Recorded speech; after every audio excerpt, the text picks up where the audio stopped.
This is Hannibal here from thehannibaltv.com, and today we have back one of our most popular guests, former WWE star, former Impact Wrestling star.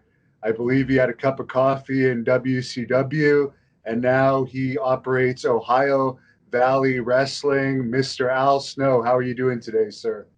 I'm doing great. Hope you're doing well too. Other than the gym still being shut down here, I'm doing all right. Is OVW back up and running? No, not yet. We're still under lockdown rules. We can't run any events. We can't operate the trade school. Everything's pretty much been locked down since March. So we're waiting to get word here, hopefully very soon, and then we can get started back up again and get going. Has there been any government funding or anything to make up for having your business closed for all these months? We did get one of the PPP loans, or I think it's a PPE or for the employee protection. We did get one of those loans, but other than that, we've not gotten anything else.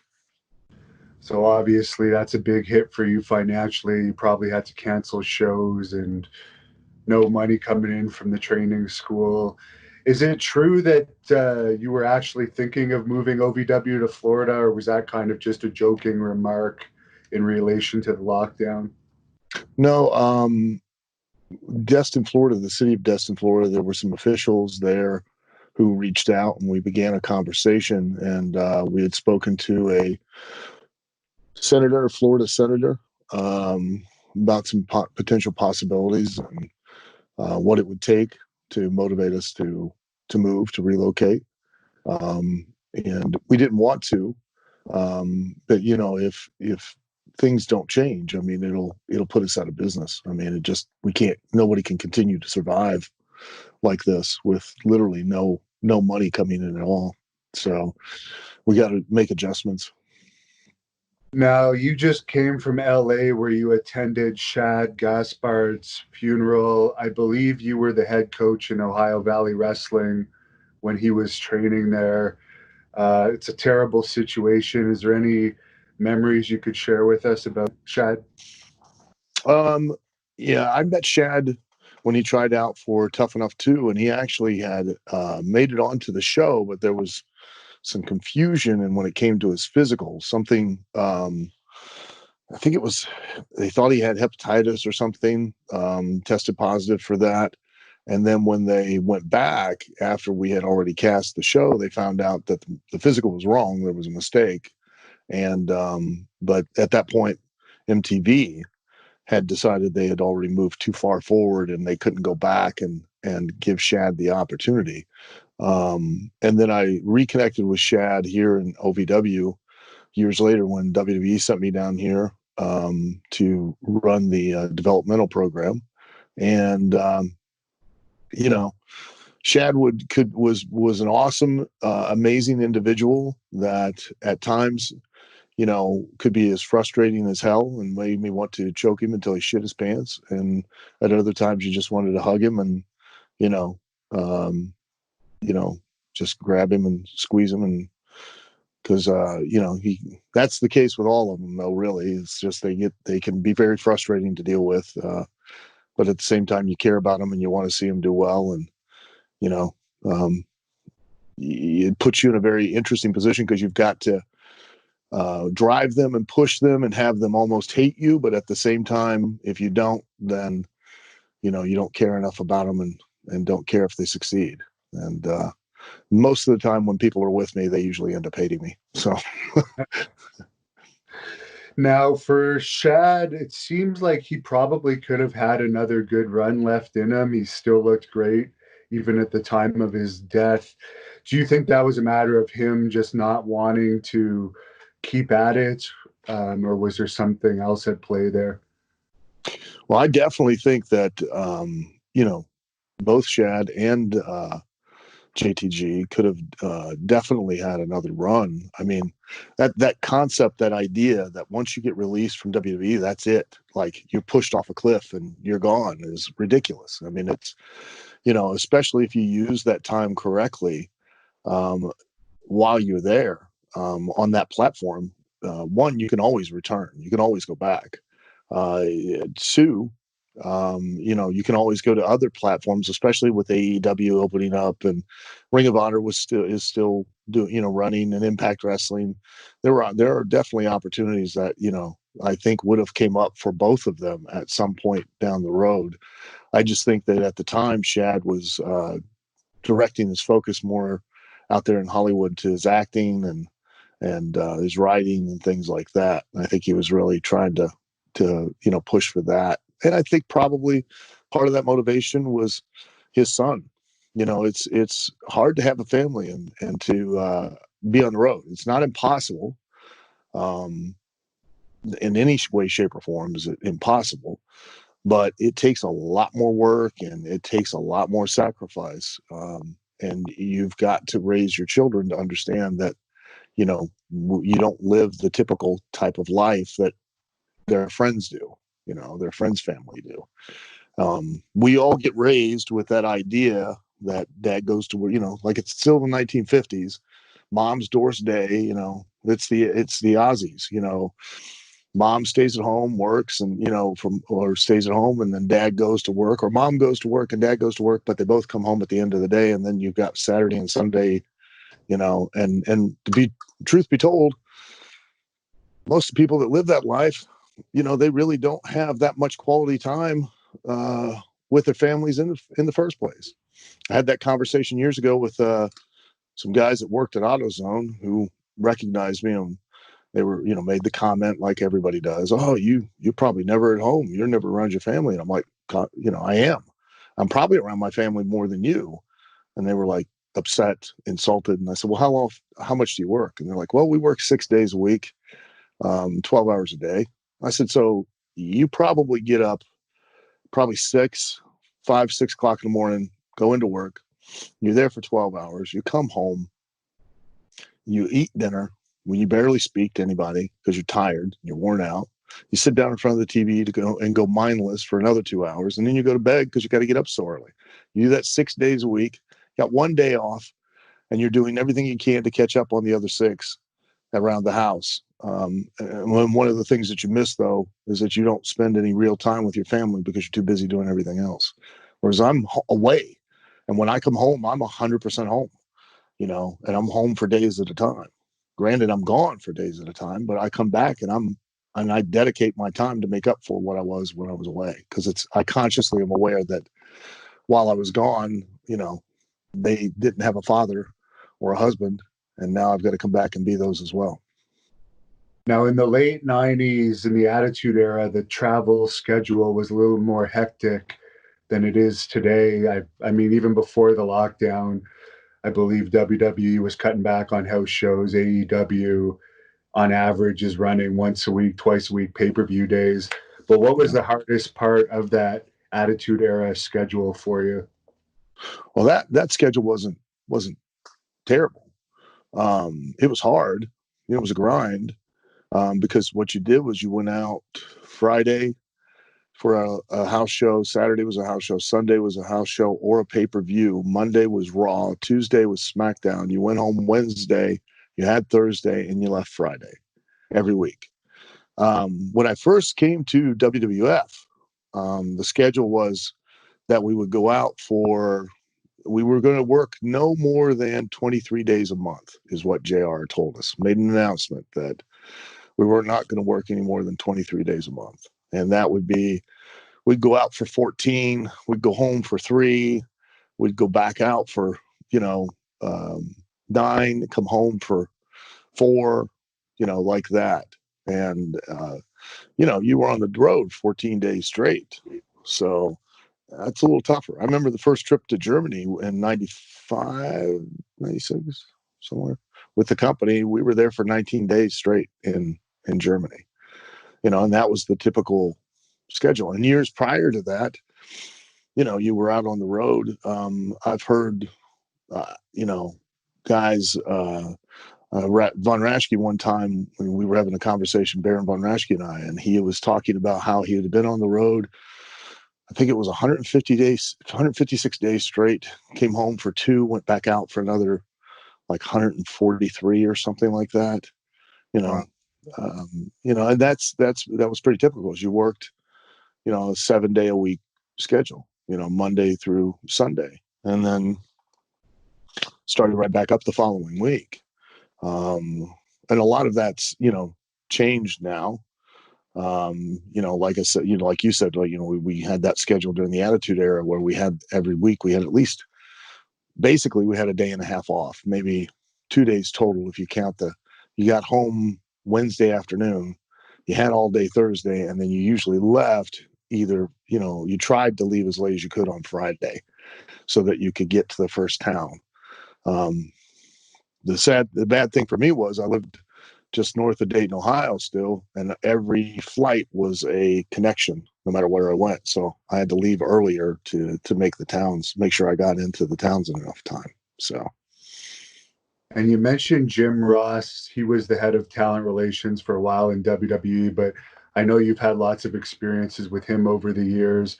What's your opinion of him overall as a announcer and as an administrator in wrestling? Well, as an announcer, I think Jim's one of the all-time best.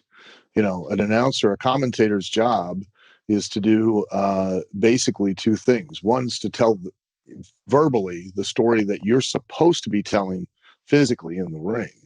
And 2 is to sell the whole concept, the whole idea of what we're trying to really sell, which is that you're watching an actual competitive sporting event, an actual combat sports event, where at any moment, at any time, either one of these guys could potentially win. And you have to sell that emotionally. And he does a great job of that. He really does. Gordon Soley was fantastic at really explaining and analyzing the strategies that he'd try to create from what he watched within what the wrestlers were doing in the ring. Lance Russell was very competent and very good at being the voice of the fan, great at showing emotionally how he was disgusted with a heel's actions or, happy for a babyface without, being really like he was favoring one or the other. He was great at that. And JR is awesome, just amazing at making you feel like you're really watching, a competitive combat sporting event. And, you just don't get any better when it comes to that, especially emotionally.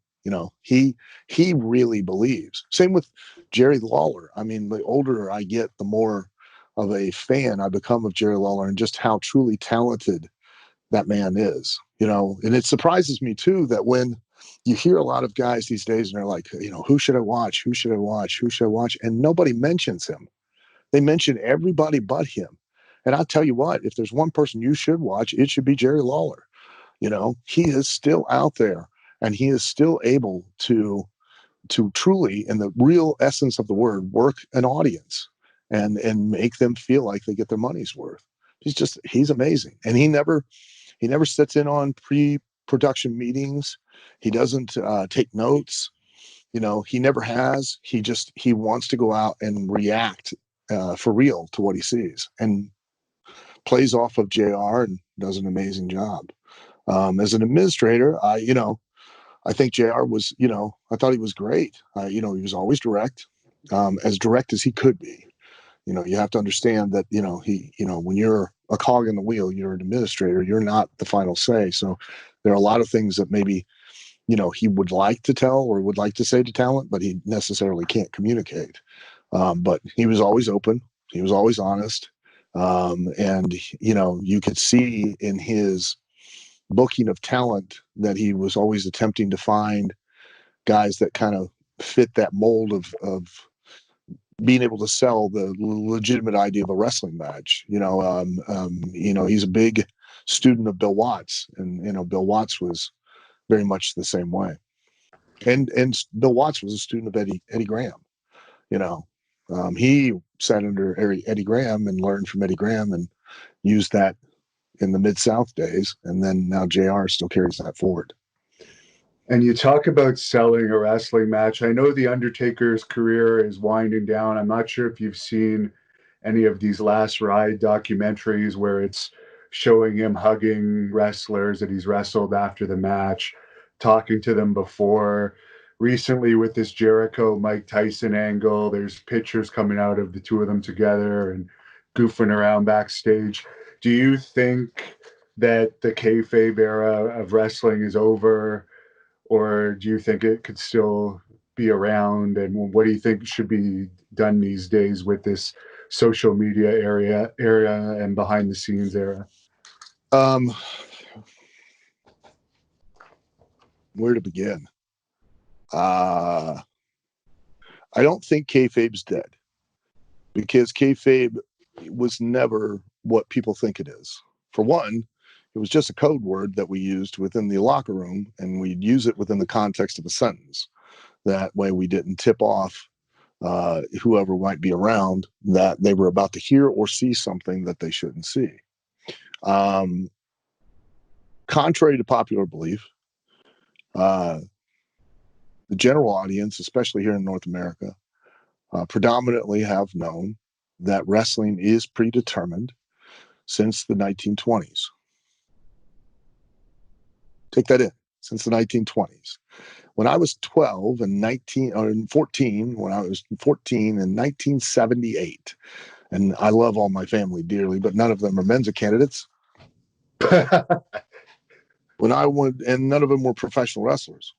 When I proclaimed that I wanted to be a professional wrestler, every one of them on both sides said, "Why do you want to do that? That's fake." Now, if we follow the common course of popular opinion now, they weren't geniuses. They weren't professional wrestlers. How did they know? Because everybody's known. Okay. It's the same with magic. Intrinsically, there is only one thing that's fake about wrestling, and that is just that the outcome is predetermined. We're not selling pain. We're selling the intent. We're selling that what we're doing is going to actually lead us to win or keep us from losing.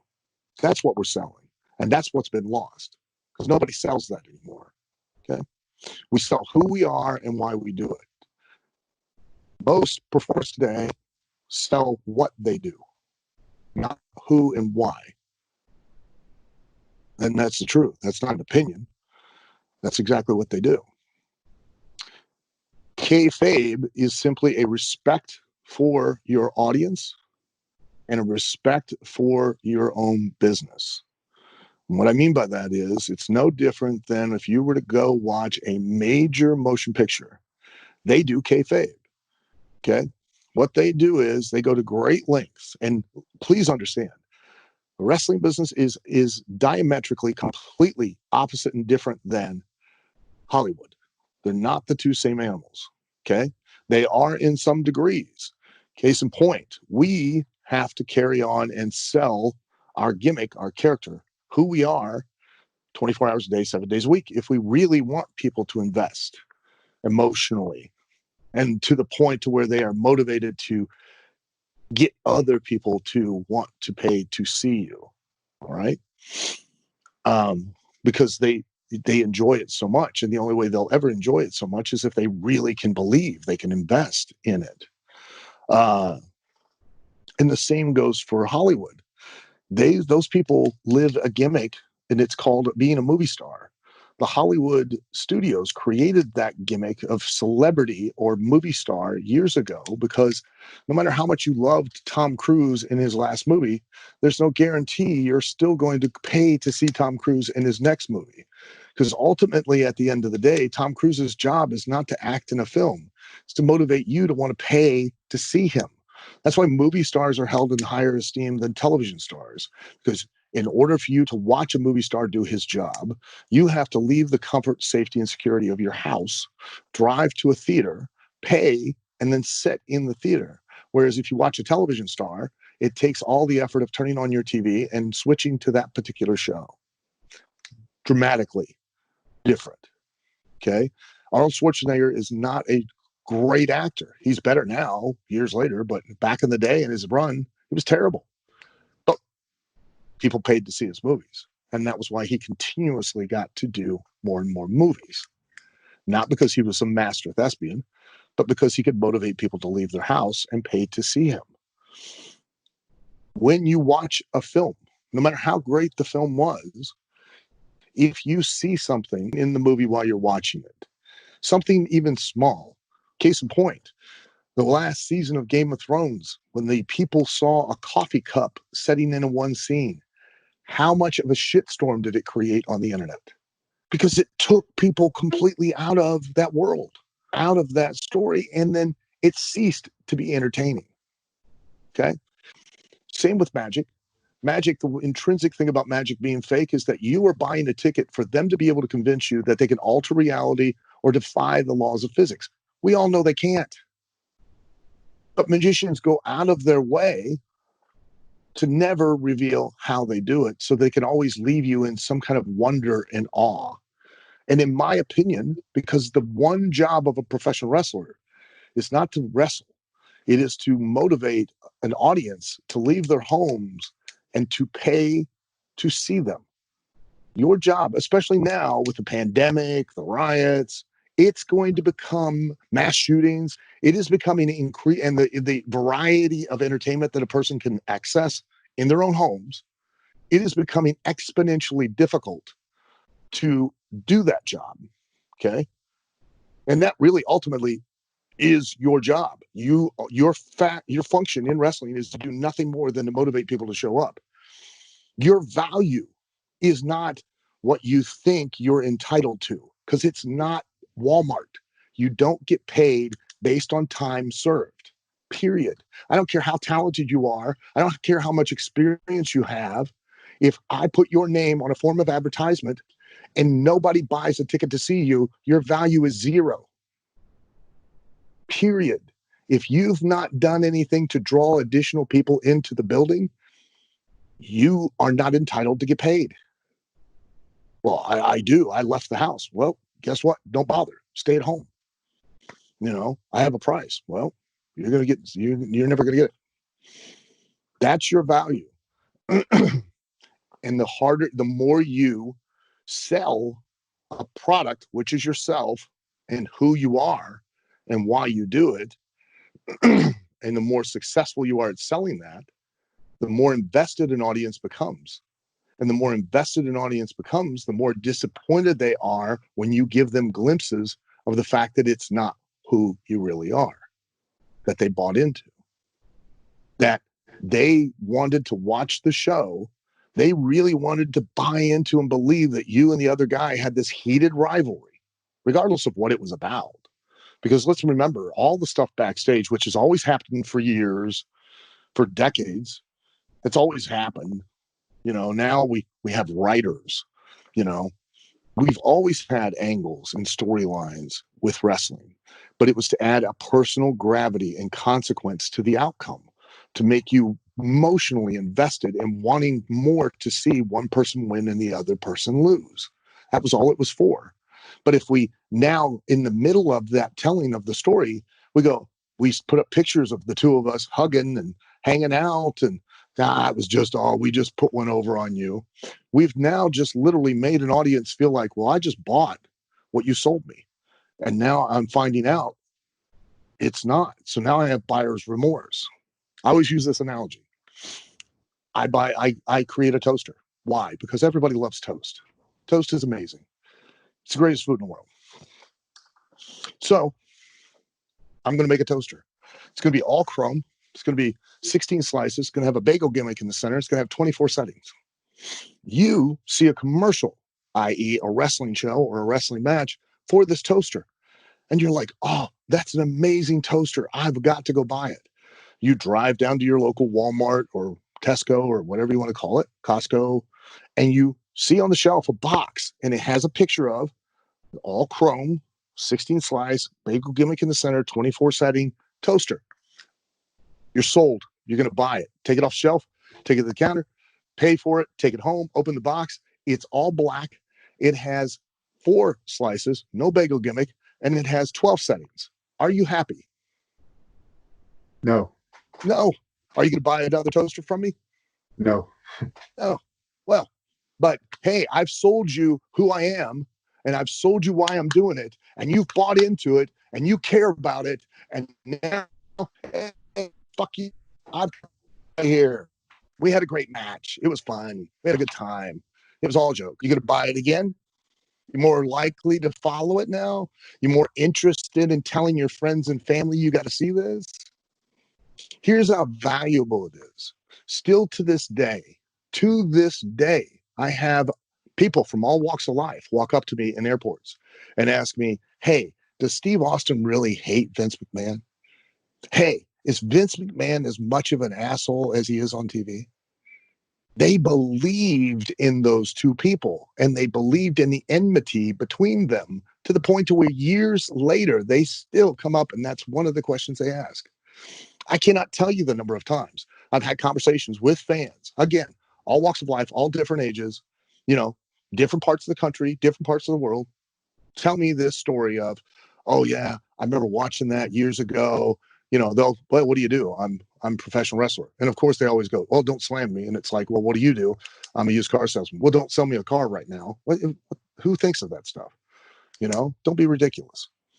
But Now, they'll go, hey, I used to watch wrestling and I really got into it. And I saw guy A and he was feuding with guy B. And then I was at the arena, or I was at a restaurant, or I was at a bar, I was at a hotel, and I saw the two of them walk in as friends. And the minute I did, it ruined it for me. And I never went back. The internet and social media are not the problem. All of you are the problem. It's how you use the internet and social media. You all sat there, including you. You all sat there and were like, oh, Matt Hardy's a genius. He's incredible. He's amazing. He never breaks character. What do you think we've been doing for decades prior to Matt Hardy finally doing it himself? not breaking character. Right. Because we never sell what we're doing. We've always sold who we are and why we do it. An audience will never relate to what we do. They won't, because they've never done it, except for maybe 7 or 8 different moves that we do that everybody knows how they feel or experienced. Other than that, though, they'll never get it. Football, baseball, and basketball in the United States have enormous audiences, and the reason is because everybody's played them as a kid. That's why hockey has a bigger audience in Canada than it does in the United States. That's why soccer is bigger all over the rest of the world than it is here. The 3 top television sporting events in the world are as follows: the World Cup of Soccer, the World Cup of Cricket, and the World Cup of Rugby. Super Bowl ain't in it. You ask an American, what's the 3 top in the world television sporting events? Super Bowl, number 1. No, it's not. And trust me, I've watched cricket. I don't get it. And so I won't watch it anymore. You know what I mean? Yeah, I know. But there is a massive audience out there who do get it because they've played it throughout their lifetime. In professional wrestling, before you stepped inside a ring, you never knew what it was like to hit the ropes, hit that mat. You ask an audience what that mat is, they'll tell you it's a canvas, it's a trampoline or a mattress. And we both know that nothing could be further from the truth. They think it doesn't hurt. Oh, you know how to fall, so it doesn't hurt. No, I know how to fall. It still hurts. I just don't get injured, or injured as bad. Yeah. So do yourself a favor, all of you, because it's your business. The wrestling business is the wrestler's business. No ifs, ands, or buts about it. It belongs to the wrestler, not the promoters, not the writers, not any one single entity. It belongs to the wrestlers. It's your business. Take it back. Have some respect for yourself and your endeavors, and make your job easier. Invest in selling who you are and why you do it. And if you aren't comfortable doing that around your friends and family, and I give this advice all the time to the students and the talent here in OVW, and none of them listen to me, make 2 platforms. One that's private, and you can share your private life with your friends and family, and only your friends and family can access it. And then make one that's public, and be the thing, be the person, be the idea you've sold on TV 24 hours a day, 7 days a week. Now, a fan sent me a clip of CM Punk talking about you. He did a Q&A, and I guess he referred to you and Nova as stooges stemming from something regarding Tony Atlas at OVW. And he also said you attempted to get the Majors brothers fired. So I'm wondering what your That's thoughts are. ridiculous. Here are my thoughts. Either Punk is a liar or someone who told him that is a liar. I can tell you unequivocally, I have never tried to get anyone fired, ever, ever. I've never tried to get anyone fired or released, I should say. And I never stooged anybody off. And in fact, I had so much heat with the office because I was going out of my way to protect everybody that was in OVW. And that was part of the reason that I got released, was not because I was telling the office anything.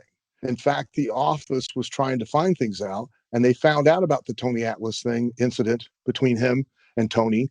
And then I got held responsible because I didn't shut it down. So Okay. again, either CM Punk is a liar, and I will say it to his face, or whoever told him that is a liar. I have swear on my children's lives, never once have I ever tried to do anything. In fact, the exact opposite. I have pushed and I have worked and I was there 7 days a week with those guys, almost 24 hours a day. It was every house show I was watching, critiquing, and always because I was trying to push them to be as good as possible, because I knew that if they had the opportunity, they went up, they'd only get it that one shot. They only have one chance to make a first impression. So I would push, trying to ensure that when they did get that chance, they'd make the most of it. And that's the God's honest truth. Now, did they agree with me? Did they like it? No, I'm telling you, they didn't. Because let's face it, I can tell you right now, honestly, Devin, I can tell you this unequivocally. Wrestlers are the biggest group of cunts on the planet. No matter what we do, and I've been one for 38 years, narcissistic, egotistical, needy, insecure people on the planet. No matter what you do for a professional wrestler, it is never enough. And I can prove it.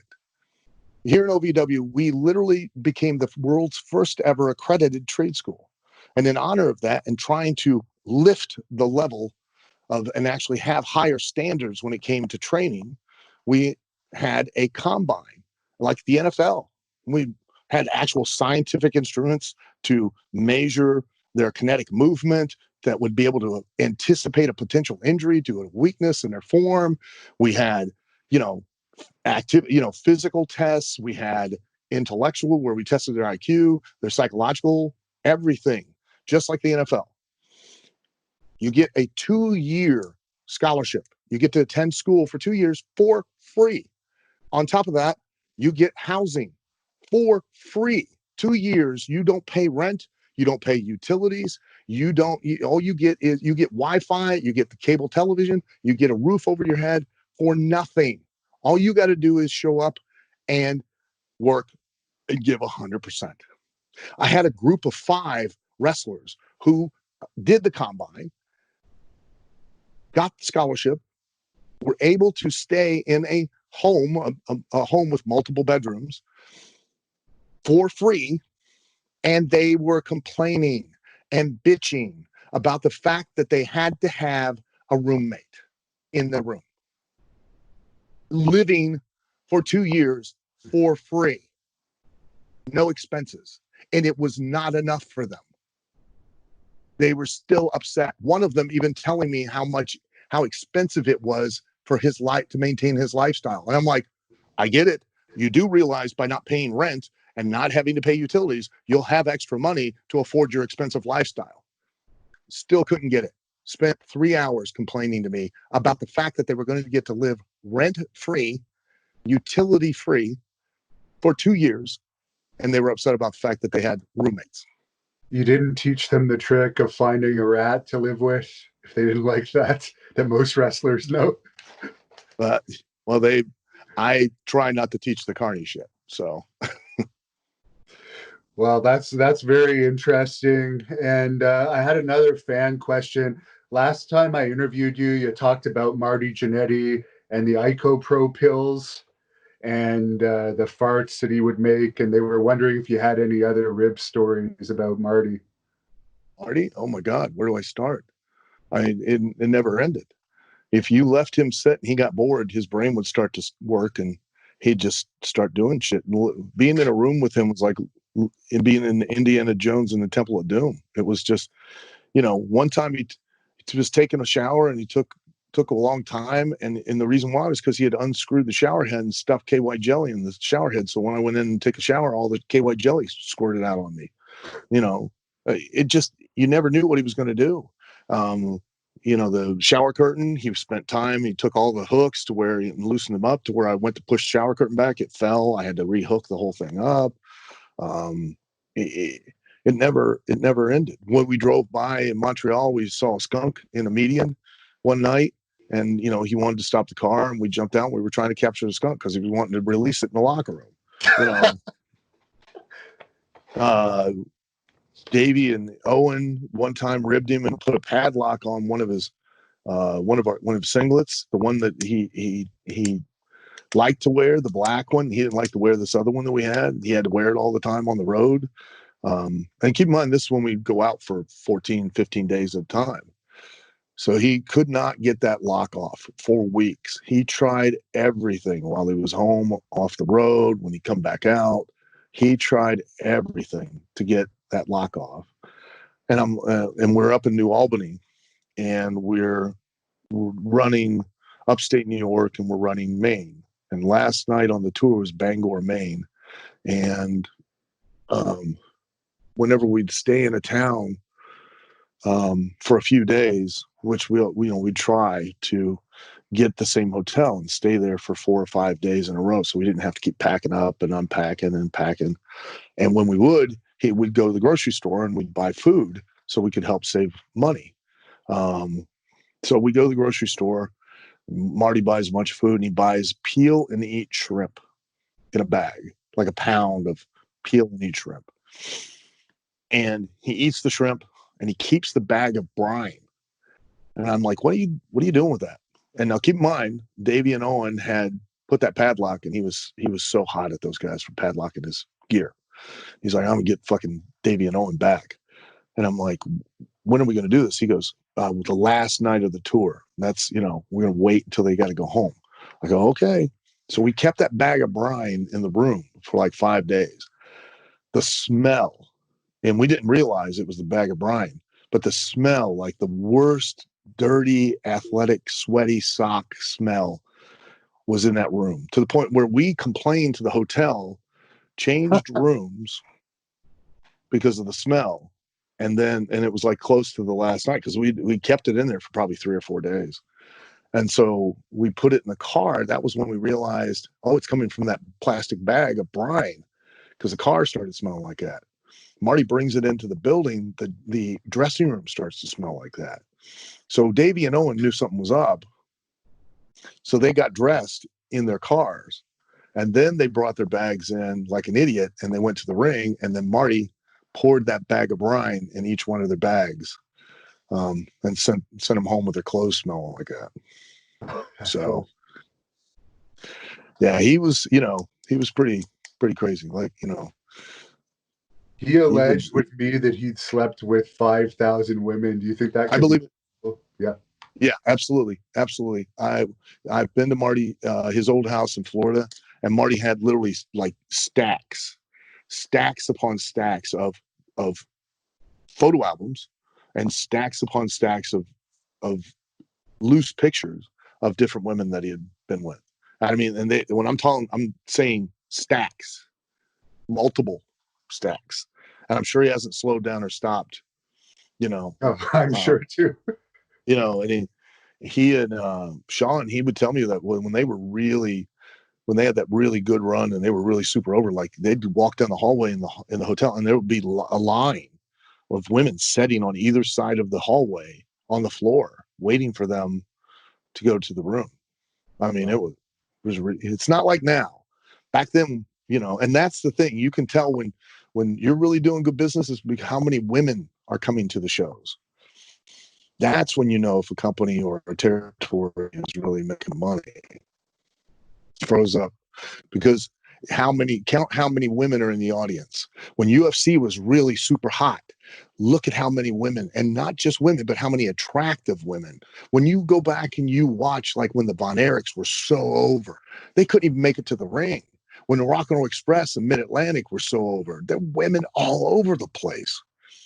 That's when you know you're making money. Now, I recently interviewed Daniel Pewter. I heard on Bruce Pritchard's podcast that Bruce said creative didn't have anything for him, but talking to Pewter after he won the Tough Enough and it was a fan vote, they wanted to bring him in as a heel. And of course, he never really ended up doing anything in WWE. Do you think they dropped the ball with him, not at least giving him that one match against Kurt Angle?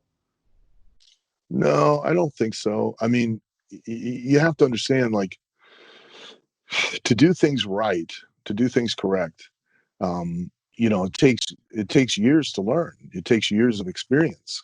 And I told all the kids, I'm like, hey, this sounds like a great opportunity.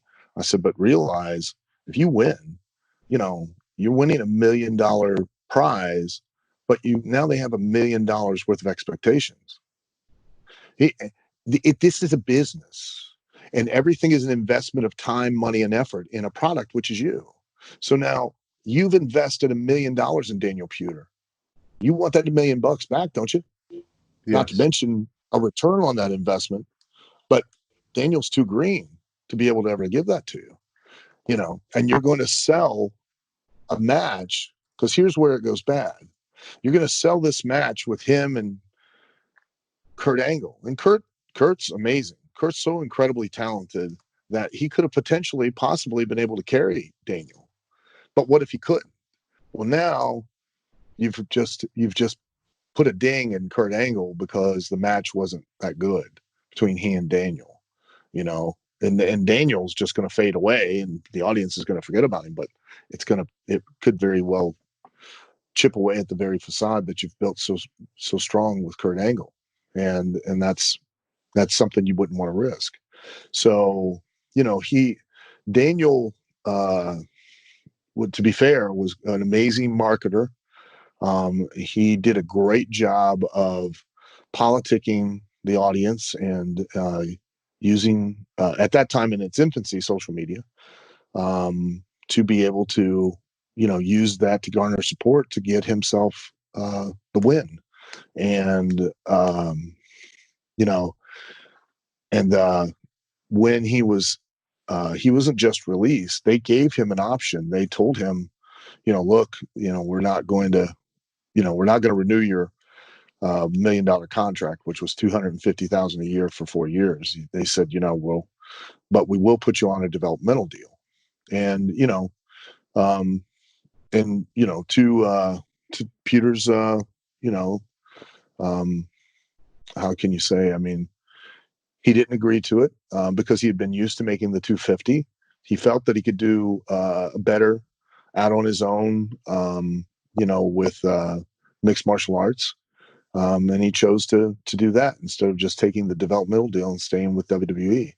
And he's still doing his own thing, and he's very successful. I don't know quite what he's up to now, but I know he does real well, and he's a very, very smart, motivated individual. He seems to be doing just fine. So, I'm proud of what he did, and how he accomplished it. I did feel that because if it had been left, all the other tough enoughs prior to that were my choice, my decision as to who won. And, I would have picked Miz on that one to be the winner. Um, but it was left Vince very much because American Idol was very popular at that time. Liked that format, insisted on it being done that way. And Peter did he did an awesome job of marketing himself and was able to get that win. And there was a fan, he calls himself Crown King of France. He wanted to know what the reaction was like backstage when you guys started to find out that Triple H was dating Stephanie McMahon. Oh, that was a big ballyhoo. It was all the big scuttlebutt, because wrestlers love to gossip, especially about each other. Yeah, it was a big deal because, you know, wrestlers love to gossip, and they especially love to gossip about each other. And that was a big juicy gimmick because, you know, as far as we were concerned, she was no man's land. She was hands off. Like, you know, you don't go with the boss's daughter, you know. There, you know, shit, back in the day, the territory, Dick the Bruiser, Dick Atlas's territory, there was a guy by the name of Spike Huber, you know, wasn't big, wasn't a tall guy, but he was built. And Dick was, you know, really pushing that guy. He was, you know, he was a hell of a hand. He was good. He was a good hand.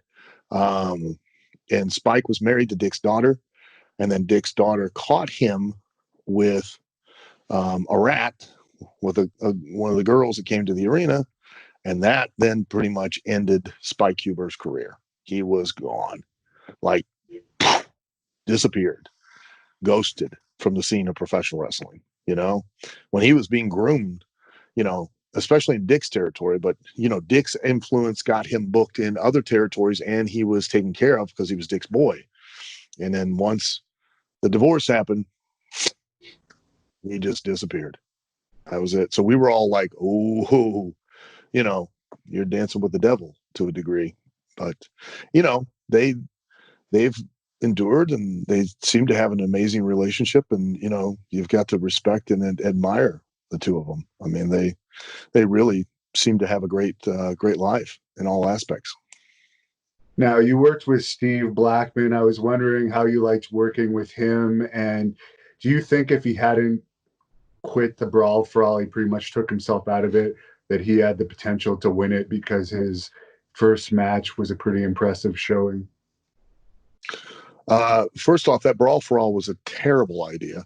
So bad that, like, when we were in State College, Pennsylvania one night, the fans started chanting, "We want fake." Legitimately, the entire Really? building, yeah, started chanting, "We want fake." It was ridiculous. It was so bad because you ruined a lot of money making wrestlers' reputations as being tough guys. And you know, you never do a shoot in a work. You don't do it. It's bad. Plus, because you're selling one thing, you're selling a work, but now we're going to do a shoot, and we're going to tell you that the work is still just as important as the shoot is, and you need to be as emotionally invested. Doesn't work. Um, excuse me, not the coronavirus. I have a permanent sinus infection. So, without a question or a doubt, I think the only person that could have potentially given him trouble would have been Mark Merrow. And I don't think that Mark would have been that much of a challenge because of the fact that they allowed for you to take down your opponent, double leg, and you got extra points for double legging your opponent, taking them down.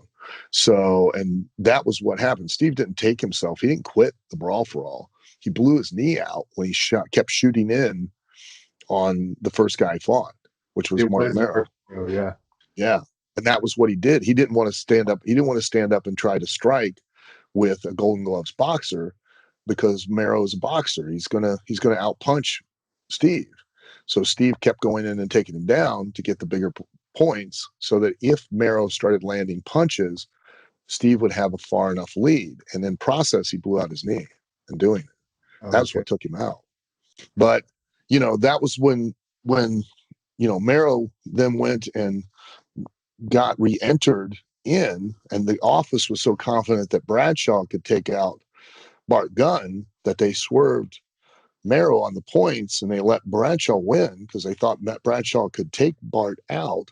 When what they should have done is they should have put Merrow in there with Bart, and then Merrow would have picked him apart. Bart could have knocked him out if he'd have ever landed that big punch, that big left hand. But the likelihood is he probably wouldn't have been able to land it because Merrow, with his experience as a Golden Glove boxer, you know, probably wasn't going to get hit.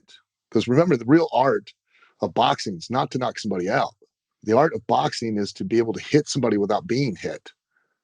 Yeah. That's the real skill that you're learning when you box. It's not how to take a punch or how to punch a guy. It's how to hit the guy and slip a punch or block a punch and not be hit. Right. And Merrow would have been a tough guy for Bart to have taken on. That would have, I think if they'd have left Merrow in it and not swerved him and put Gunn, Bradshaw, I think that you'd have had an entirely different outcome. Now, Butterbean in this Brawl for All documentary, I'm not sure if you saw it or not, said that the office fed Bart Gunn to Butterbean because they were mad that Bart won. Do you think there's any truth to that? I don't know. That would be speculation. I don't know if they were mad. I have no idea, but I do know. I heard that someone said that Butterbean came in saying that he was willing to do business and put Bart over, and they said nope, let it fall the way it may. You know, if you knock him out, you knock him out, type of thing. Which made You know, everybody look and bad. and it made everybody look bad. Yeah, Bart, if they'd have wanted to, potentially, I think they could have done something with that whole thing with him. The way because it did get him over, without a doubt. And I think that they could have given him even a little bit of a run and tried to make some money with it and capitalized on it to some degree. But they chose not to. Why? I would assume that it's probably because they were upset that the plans didn't go the way they thought they would. And, you know, because Steve Williams was a more charismatic performer, and they could have potentially made a lot more money with Steve Williams if he'd have gotten over in that brawl for all, which was what it was really intended to do.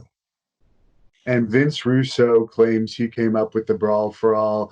Obviously, he was writing for WWE during the ratings peak when I guess you guys had rating at one time in the eights, and you worked with them in TNA over the years. I know he had some bad ideas like the Kennel from Hell match, which you've already talked to me about. But what's your opinion of Russo overall, good and bad? Well, I think Russo was definitely very much a part of the success of WWE at that time. Um, Vince McMahon's formula was that he focused on only 4 or 5 guys, and then the whole show, the whole 2-hour show, was pretty much just those 4 or 5 guys. Where if you switched over to WCW, what was really, besides the timing, and the belief, because the key thing that made WCW successful was at that time people really genuinely believed that WWF was invading WCW when Kevin Nash and Scott Hall first showed up there. That was what lit that whole fuse, was that belief that, oh my God, these guys work for WWF. What are they doing here? And they're just invading. Because you didn't have the internet with people stooging it off. So the audience really bought into it. And that was what got the ball rolling. But then, with Bischoff going out and acquiring like the Lucha guys and Benoit and Malenko, and so you had a variety on the show that when you tuned in, you got to see a lot of different feel and style and different personalities, and it was fresh and it was different. Where in WWF it was very stale at that time. You had the same 5 or 6 guys that were the main focus of the show, and everybody else meant nothing. And Vince Russo was very instrumental in creating ideas that made everyone on the show from start to finish mean something. Everyone was a star to some degree. And my contention's always been that if you spend as much money as you do to go watch a wrestling show, there's going to be that one main guy that you really wanted to see. But the rest of that show, everybody that comes through that curtain better mean and entertain you to some degree. If not, it's a waste of time. The days of people spending enormous amounts of money to really just see one person or one match, even in boxing and UFC, that, I've heard lots of people say on a boxing or UFC card, oh, they've got so-and-so against so-and-so on the main event, but this undercard's the shits. I'm not going to sit through it. They won't go. If it's a live event, they won't go.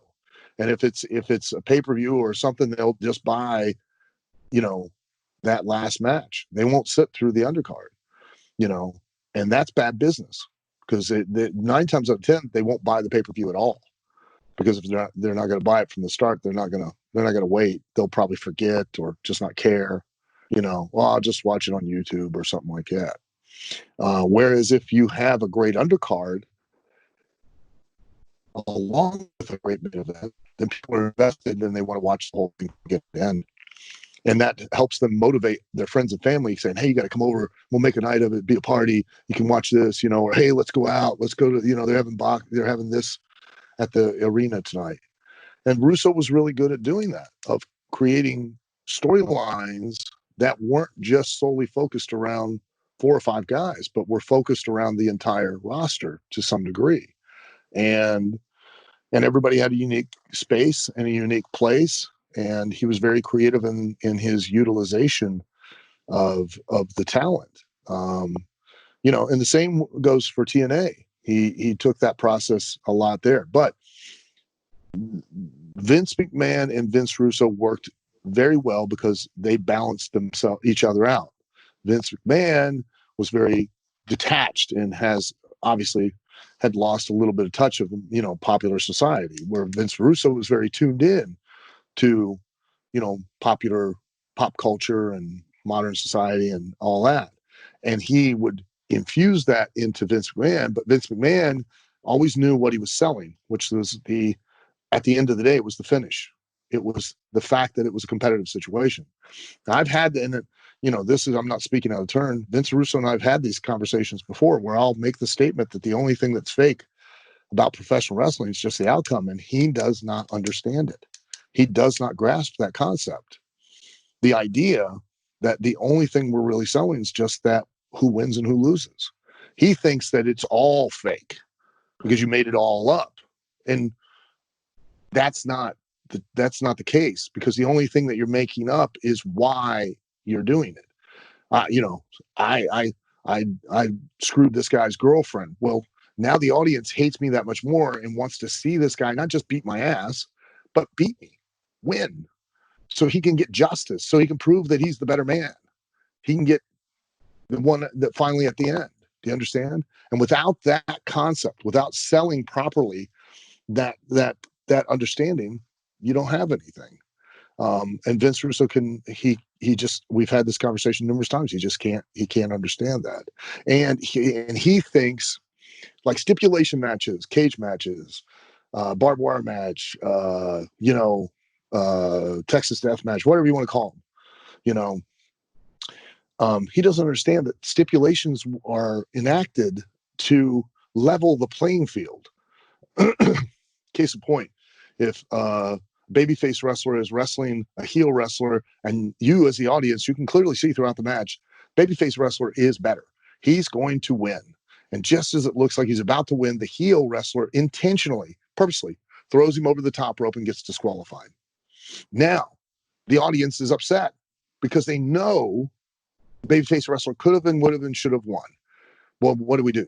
Well, now we come back with a no disqualification match. The one tool that the heel wrestler had in his box to prevent him losing face was getting disqualified. He saved himself. He didn't want to do it. That's why it waited so long throughout the match. And when he was truly in dire situations, he did it. Because let's keep in mind, the wrestlers are prize fighters. If they don't win, they don't get paid. Okay? And that's why I try to communicate to the wrestlers themselves. If this were real, not a shoot, but if it were real, okay, the psychology behind what you're doing, the why you're doing it, is that if you don't win tonight, you can't pay rent. How aggressive would you be if your ability to eat and to be able to keep clothes on your back and a roof over your head was completely dependent on whether you won or lost? How aggressive would you be? Very aggressive. You'd be correct. And the whole idea behind wrestling, there's only 2 predominant ways to win: or pinfall and submission, and 99.9% of the time, those take place on the mat, not standing up. So why would you ever, unless you did something or the guy did something to you, and you showed me via your performance to the audience to make me understand, why would you ever knock somebody down and then bend over and pick them back up so you could do another bigger move? It makes no sense. That'd be like watching UFC, and there are 2 predominant ways to win, which are knockout and submission. And the guy knocks one guy down, but instead of ground and pounding him or grabbing a submission, he bends over, picks him back up so he can do another move. It's retarded. It makes no sense. And everybody today does it. Yeah. So Russo doesn't understand the concept, and he doesn't understand the stipulations that it is to balance or increase the odds of the fact that the babyface wrestler is going to get a fair chance to win and defeat the heel wrestler. Got disqualified, now no disqualification. Looks like now the heel's getting a little more offense, but again, you can clearly see he's going to lose. Just when it looks like he's about to lose, here he goes, reaches in his trunks, pulls out brass knucks, knocks the babyface out. Well, now we got to go to a tape fist match where now the odds are now again evened, and both guys have, their brass knuckles match where both hands are taped, and now it looks like the babyface is going to finally get his justice. Here comes the buddy, jumps him, beats him up on the behalf of the heel. Well, now we go to a tag match because now the babyface has to get a partner. The whole purpose of all of this is that couldn't tell you how many times, and I directly, and again, I'm not talking out of turn. I would go to Russo, we'd show up at TV, and all of a sudden Mickey James and Victoria are in a cage match. I'm like, what happened the last TV that I missed? That they're now in a cage. They didn't even wrestle each other. And his thought process is, if somebody's flipping through the channels and they happen to see it, they see a cage match, they're going to be more interested in and more likely to stay and watch that cage match than they are if they just see two people in the ring. Same with a ladder match or an Ultimate X match. He'd just throw them out there, and it was never that he sold the why that match was happening. And that ultimately is what really draws. It's not the match itself. It is the why behind the match, the heat, the need to see an outcome. And the only way we determine it in a fair enough manner is through this particular stipulation match. And he never got that. And I don't think, quite honestly, that his thought process ever bore fruit. I don't think that at any point in time did it ever generate a massive spike in ratings and then maintain them going forward. Somebody's just flipping through the channels and they happen to see a cage match. Oh my God, this is cool. But there's no why behind it, so it never retained anybody that he may have got. And Bruce Pritchard's the head writer of SmackDown now. I know you've worked with him over the years. Any thoughts on him? Bruce is, has a ton of experience. And listen to me. I want everybody to understand this. Okay. You can speculate whatever you want. You can say whatever you want. You're entitled to your opinion, but we've had that conversation about what opinion is, which is the lowest form of human knowledge. Bruce has been in this business since Paul Bosch. And the one thing I think everyone can agree on, Vince McMahon is not a stupid man. Because if he were a stupid man, he wouldn't be a billionaire. Stupid men do not become billionaires unless they win a lottery ticket. And he didn't. Okay. Why do you think that Bruce has been there for so long? And then when they parted ways, Vince reached out and brought him back. And why do you think he's now in charge of SmackDown creatively? Because Vince knows his value. Simple as that. Okay. And Jason Bink had an interesting question for you. If you were to be offered a position with AEW, would you want to be a wrestler? You're obviously in one of your best shapes ever right now. Trainer, agent, manager. What would be your choice? Probably I would really enjoy being a trainer. I think that, it would help them immensely to have a place that they could have a lot of their younger talent that don't have enough experience on live TV to understand how to properly perform and take advantage of it.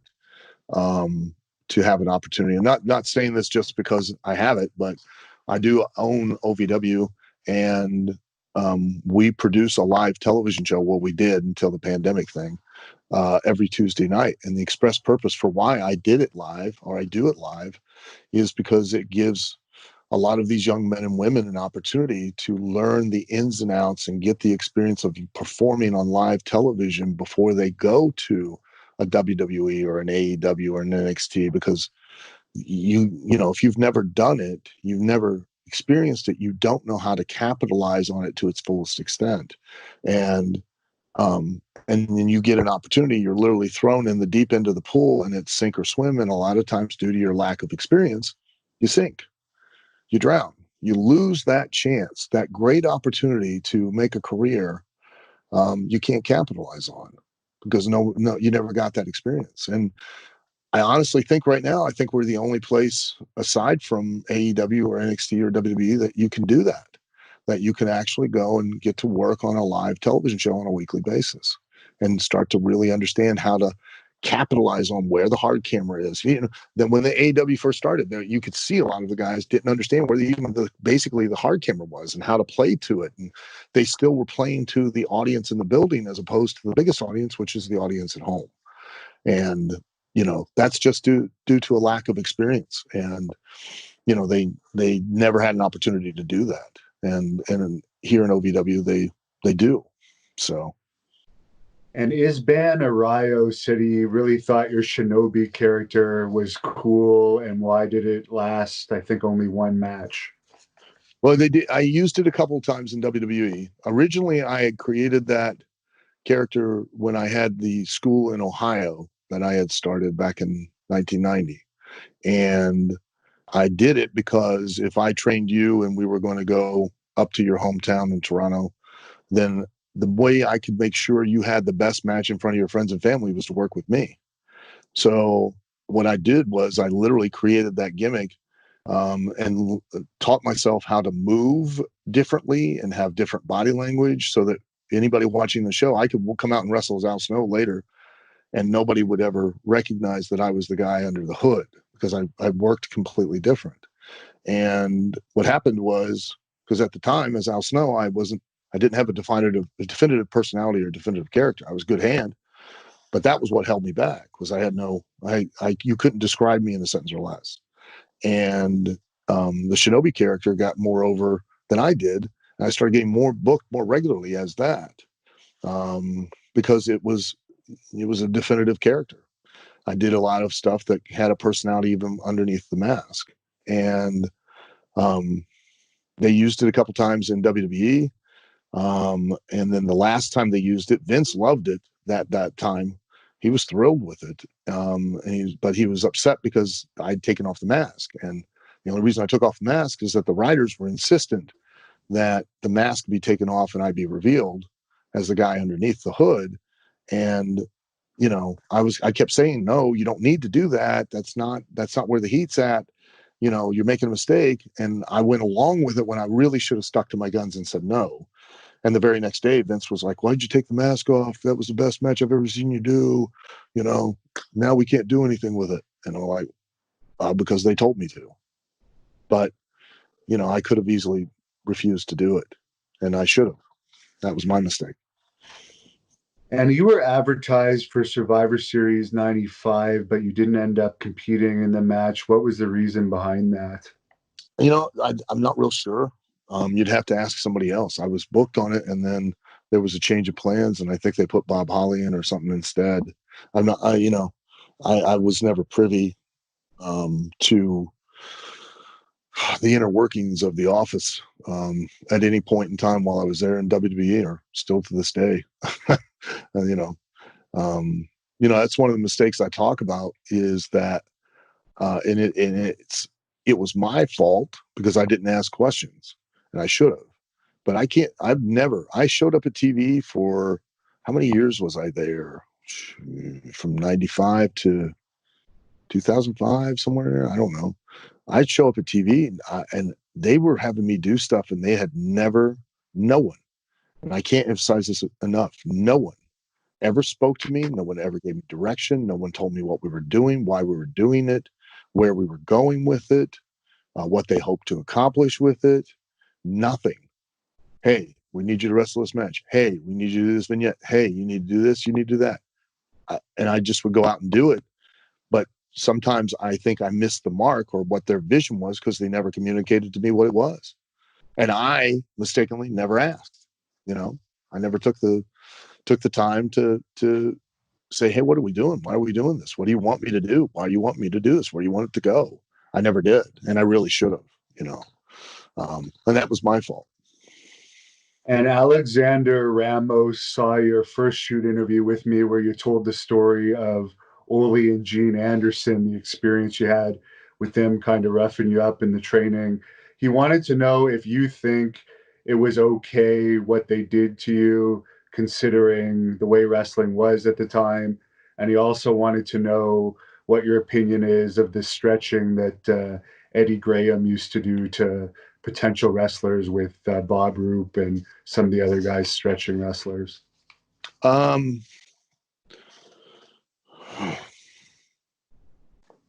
how can I?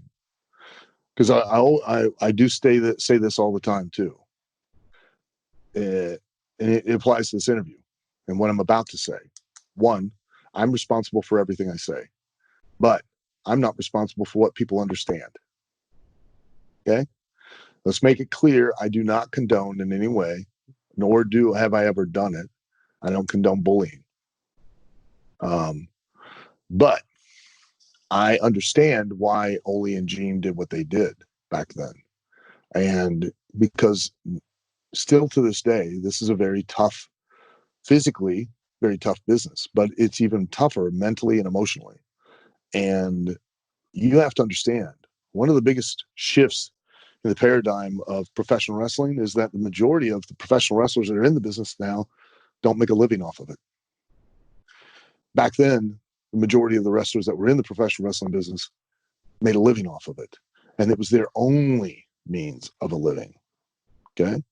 And they knew the value and the importance of how much it was to keep what they were selling. And that was the belief that it was real, that it was hard. Okay. And, you know, they wanted to make it as physically and emotionally challenging and mentally challenging on the people that wanted to try to get in, to have them go out and be a commercial where they go out and go, hey, you think that stuff's fake? Man, this is what I had to do. I didn't even get in. You know, look at the bruises. Look at, the broken nose, the black eyes. That helped keep that mystique about it. But it also protected the business, because how many people does it take to ruin that illusion that you've spent so much time crafting? One guy. One guy. That's all it takes to destroy everything you've built. So they're going to make sure every step of the way that you're not going to be that one guy. Protecting the business was never kayfabe. That wasn't protecting the business. Protecting the business was not letting just anyone get in it. That was what was protecting the business. And if your livelihood, your sole means of making a living, and especially an amazingly good living, even back then, and if you don't believe me, listen to Cornette's podcast, and he'll give you the numbers. Where this also big popular misconception that wrestlers only made money now is insane. Nothing could be further from the truth. Nothing. The top ones make more money now, but overall, there was more wrestlers making a living back then, right? A really, really, really good living. Like healthy living. Like you can do what you want living. So, that's the case. And if you had that situation, what would you do to ensure that it stayed the same way? And again, I'm not condoning bullying. I experienced it.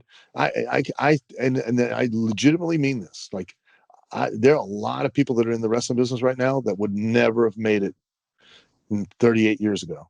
That's the truth, Right. because you had to go through so much to get in. Then you had to do so much to earn your spot in the locker room, not your spot on the card, your spot in the locker room. And not just bent physically, mentally, emotionally. They would twist you up every day, push you. And if you, God forbid, if you ever sold, because that was like putting blood in the water, and they were like sharks. You had no allies. They would just swarm on you and they would eat you alive. That's the truth. And then you had to make it through all of that. Then you had to earn your spot on the card. Then every night you had to keep putting, and you had to earn their respect. You were never given anything. And I truly believe that a large part of the degradation of the art of professional wrestling is in direct relationship to how accessible it is for everybody now. You know, I went, I'll stooge myself off. I'm the last guy that would ever, I thought, go and try to have more bureaucracy. But I find it insulting, and I can't emphasize that word enough, insulting, that my wife, who's a professional licensed massage therapist, any state in the Union, United States, she has to attend a state accredited school. She has to be taught by a state accredited teacher. She has to spend a certain number of state required hours of training. She then has to pursue a certain amount of state required residency hours before she can even take a test, some monumental test that she then gets a license to be allowed to follow her career as a licensed massage therapist. Same goes for a beautician. Same goes for a barber, mortician, any licensed career. As a professional wrestler in the United States, in any state in the union that is controlled by a commission, you get a physical that varies from state to state, and you pay your money and you get a license. We're done. It's absurd. The number of people that I have been sitting in a locker room, and at 56 years old, I am in 10 times better shape. Not aesthetically, that's aside from the point, but aesthetically even, I'm in better shape. Oh, yeah. But I am physically in better condition than people that are half my age. It's an insult, and it's disrespectful to the sport and the art of wrestling, and to your own opponents and to yourself, that you are in such poor condition that you are now you're greatly increasing the odds of an injury to either yourself or your opponent because you are so out of shape.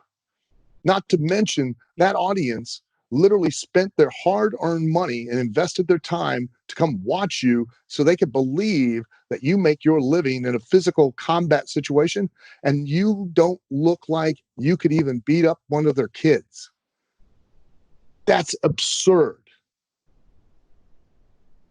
Yeah. I went to the commission in Kentucky. I went and had a phone conversation with the one in Maryland after a young man in Oklahoma that year, poorly trained, against somebody else that was poorly trained, did a spine buster, hit the back of his head with such force that he was in a coma for 4 days and then died.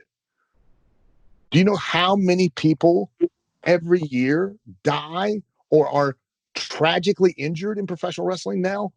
And the number grows exponentially every year because people have so devalued the art of it and what it takes as far as a necessity to learn the real basics and truly be trained. And anybody can literally open up a school, and I'm a professional wrestler, I can train people. And literally you've got the blind leading the blinder, and the business has just become more degraded over time. I literally had to go to a commission and beg them to institute, one, a training license, two, have a state. This before I even owned OVW. I had no skin in the game. So we're clear. Had nothing to gain from this. Institute an actual licensed and accredited trade school, real accredited teachers, and have them required to complete a certain number of hours and residency, and then continuing education, no different than any other licensed vocation. They turned me down, said they couldn't do it, made an excuse about liability, which is absurd, because by not doing it, they've actually increased their liability, as far as I'm concerned. Turned me down because they knew that it would winnow out all of the people who didn't deserve a license, which is a dramatic amount of people all across the United States and Canada. Mexico at least has the pride that they still require these people to pass a test in Arena Mexico before they get the use the term that they're a professional wrestler, have some goddamn pride about it. Jesus, quit being such whores that you have to let anyone train everyone and literally have them go in, teach them a couple bumps, hit the ropes, here are a few spots. Hey, we got a show next week. How about you get in? People are, every time you go in the ring, you are in risk of a life-altering or life-ending injury. That's a fact. Okay. And that risk goes up exponentially based upon your skill level and training and your basics and your fundamentals, period, and your physical conditioning. And if you don't want to do that, if you don't want to commit yourself, you don't have the passion to really, truly be a real professional, don't do it on any level. I get it. Like, I'm not bagging on you if you're only working on the weekends or you're what we call a 40 or a 60 miler, meaning you don't travel no further from your house, but 40 or 60 miles, and you make a shot once a month, once every other month, once every 2 months, or whatever. That's fine. I'm not bagging on you. I get it. Okay. It's not easy, but you don't be anything less than an absolute professional. You look as believable and realistic as possible and be in his best condition. And if you don't look like aesthetically like an Adonis, back in the day, there were lots of guys that didn't look like an Adonis, but I knew when I got in the ring with them, I could always trust them because I knew they were in perfect physical condition. Dick Murdoch, you couldn't blow that guy up. Adrian Adonis, you couldn't blow him up. Ricky Morton, who's still at his age in his 60s, you couldn't blow that guy up. They have the pride and respect to be able to stay in a certain level of conditioning to where they're safe. And you're half or even a quarter of their age, and you're a slob sitting over there in the corner, and I'm a professional wrestler. No, you're not. And unfortunately, in wrestling, shit rolls uphill too. And it now affects how I and everyone else make our living, and it makes it that much more difficult for us. Because other people have bought a ticket and were severely disappointed when they saw you. And now they assume that because they don't recognize it and it's not WWE, it's going to be more of the same, a shit show with you coming out there looking like a slob in either poor gear and you're poorly trained and you have no athletic ability or conditioning whatsoever. You just happen to see a cool spot on Raw or New Japan, and you now want to do it at 10 minutes in the match that you're gassed to the gills and you're about going to drop the guy on his head. You're an insult. And there are more of those insults every day.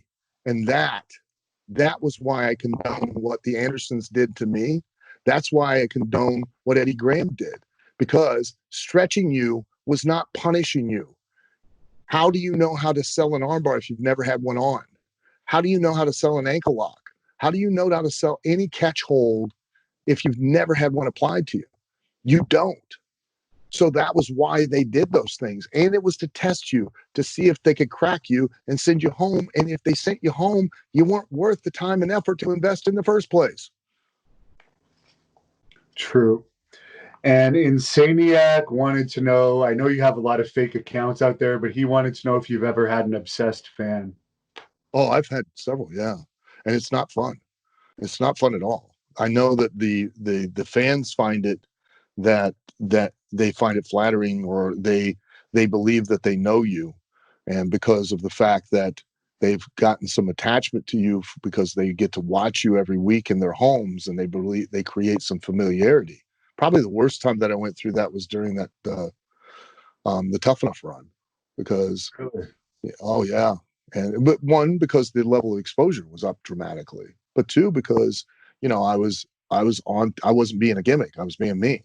I wasn't working, and I was, and people really started to believe that they knew who I was as a person, and that they had developed some kind of intimacy or a relationship with me that they never had. And I had some problems like stalkers, and the problem with these people is that you can't rationalize with irrational people. You can't win, because no matter what you do, you can't stop them. You can't motivate them in any way. The basic psychology of the human brain is this. Everybody operates on two very simplistic principles, and that is emotional pain and emotional pleasure. And when a person attaches a certain level of emotional pleasure to you, and the fact that if they don't get that, it's so emotionally painful, nothing will stop them. Because you will do more, you will endure more physical pain if you associate the fact that you don't get the emotional pleasure of enduring that physical pain. It's more painful to not go through it. That's why we go work out in the gym, because we've attached the fact that if we don't train and we don't look a certain way or whatever, that we're emotionally, that's painful for us. And it's so painful that it motivates us to go in days that we don't want to go in and work out as hard as we work out and go through all the soreness and the injuries and everything, because we emotionally, painfully, it's so painful that we can't see ourselves living any other way. And these people that get that emotional attachment like that, and that the brain switches and they find you emotionally pleasurable and the lack of you so emotionally painful, they'll stop at nothing. And I do mean nothing to try to make themselves a part of your life. I had one lady, my mom, I was going through a divorce at the time. She called me up all upset and just screaming at me. And I'm like, what is going on? And she says, I found this on the internet. And this again, now keep in mind, this is back in the 90s, late 90s. So the internet was still in its infancy. She found this on the internet with this woman in Columbus, Ohio, was creating a diary of a life that she was living with me that she wasn't. Yeah. She was stories of meeting the children and meeting my ex, and and she was substantiating all this because she was taking clips of information from interviews that I had done about, oh, my favorite cereal is Lucky Charms. So she was peppering in those little facts to where when people would read it, it was believable because it sounded like she knew me. I had never met that woman in my entire life. And yet she had an entire life with me that was completely fictionalized. And people in the public eye believed that we really had a relationship, that had read those internet journals. And it wasn't true. Nothing could be further. I didn't know who she was. I'd never met her. And it caused a lot of problems.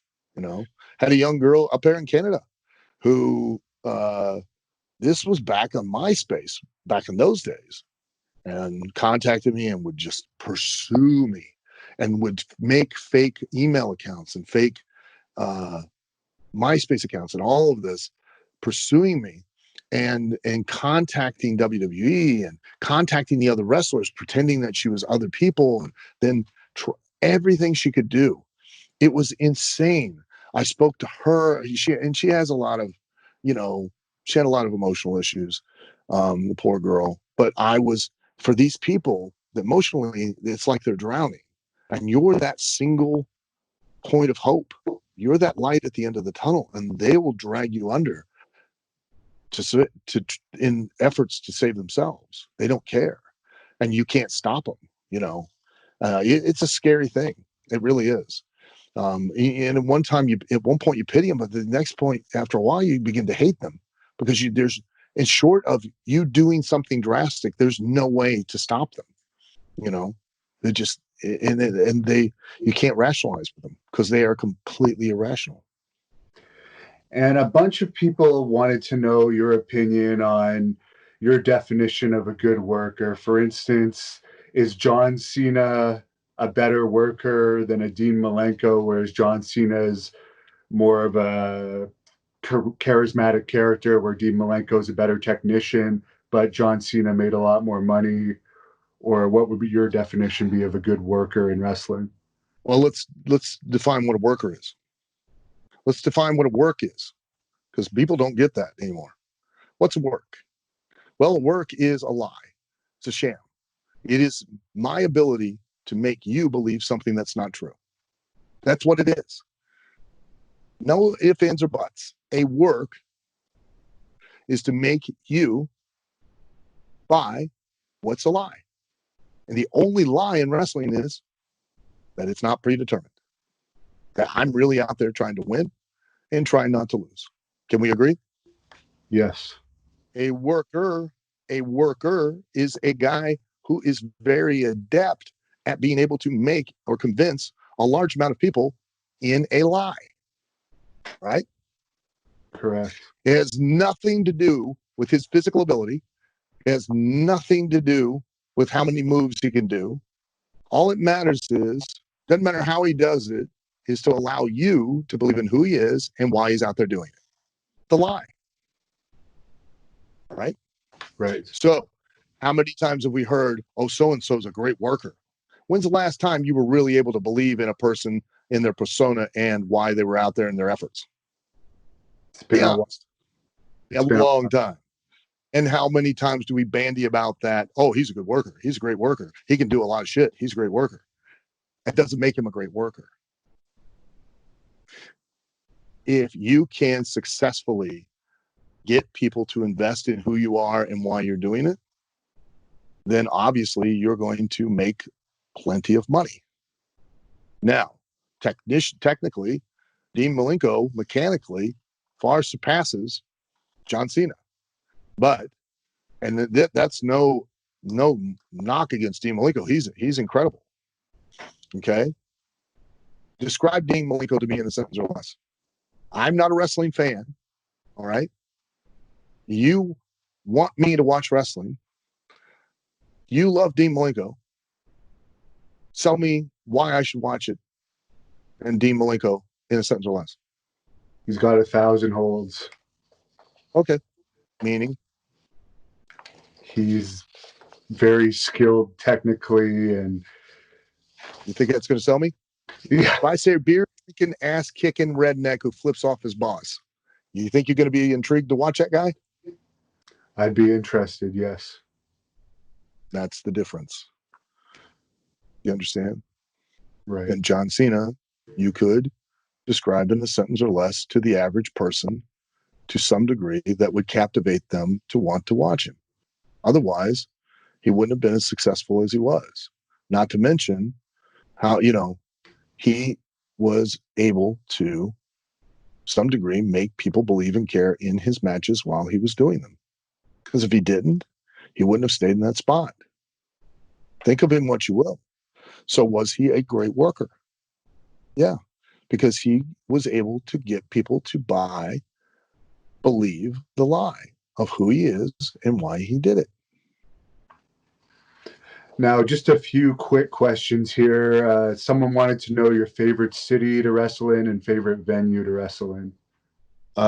Favorite city, I always loved Chicago and the Rosemont Horizon. And even when I'd go out there for Windy City Wrestling, we'd go to the International Amphitheater, which was where the Dumont network started professional wrestling on TV. And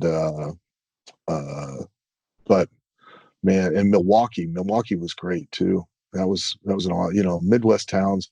Always when I was young, I always loved going to Cobo Hall because of all the history, and the audiences were crazy back in the 80s and in Cobo. And of course ECW Arena, because the audience was, they were as much a part of the show as the show. I mean, more so. That was really, there's a couple defining moments in the history of wrestling that altered it to what it is today, and that'd be number 3 on the list that I've kind of created. That that ECW is really predominantly the large part of the reason why the style is what it is today. Why the performers are performers and not workers, because we've just determined what a worker is. And people can debate with me and they can, well, that's your opinion. No, it's not. A work is a sham. It's a con. And that means that a worker is a con artist who makes you believe in the thing that's not real. And the only thing that's not real is who they are and why they're doing it. That's it. So, we don't have, that's the issue, is we have a lot of performers in wrestling now, great performers. I mean, there's more and there has been for probably a decade and a half or more.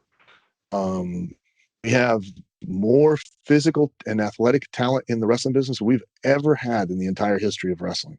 Now, when we've got fewer places to work, wrestle, perform, because we have very few actual real workers left in there.